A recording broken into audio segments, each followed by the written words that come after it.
মৃত ব্যক্তির যদি কোনো দেনা পাওনা থাকে সেটা কি তার জন্য জানাজার পূর্বে মিটিয়ে দিতে হবে? মৃত ব্যক্তির কোনো দেনা পাওনা থাকলে সেটা মিটাতে হবে, পাওনাদারের পাওনা পরিশোধ করতে হবে। জানাজার আগেই করতে হবে এমন বাধ্যবাধকতা নাই। অনেক সময় দেখা যায় পাওনাদার দূরে আছে বা এই মুহূর্তে মিটমাট করা সম্ভব নয়, তাহলে আপনি লাশ দাফন করার পরে করলেন হবে, কিন্তু আপনি যদি আগে করতে পারেন সেই সুযোগ থাকে অবশ্যই আগে করবেন, আর পরে করলেও আদায় হবে, কিন্তু এটা করতে হবে। অনেক সময় দেখা যায় একটা মানুষ মারা গেছেন, তার দেনা আছে, দোকানে বাকি আছে, এগুলো দেওয়ার খবর নাই, 40 খাওয়া নিয়ে টানাটানি, ঠিক না ভাই? ঠিক, যেটা ফরজ সেটার খবর নাই, যেটা শরীয়ত করতে বলেছে সেটা করে না, যেটা করতে বলে নাই সেটা নিয়ে টানাটানি।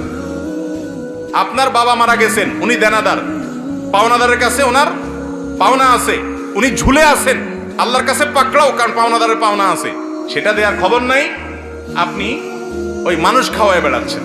মানুষ খাওয়ানো গুরুত্বপূর্ণ না পাওনাদারের পাওনা পরিশোধ করা গুরুত্বপূর্ণ?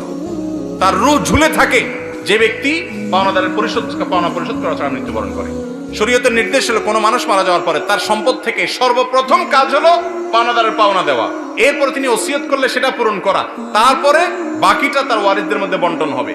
এখন আমাদের ওইগুলোর কোনো খোঁজ খবর নাই, যেটা শরীয়তে বলে না ওইটাকে সবচেয়ে গুরুত্ব দিয়ে করি। আল্লাহ আমাদেরকে বোঝার তৌফিক দান করুন।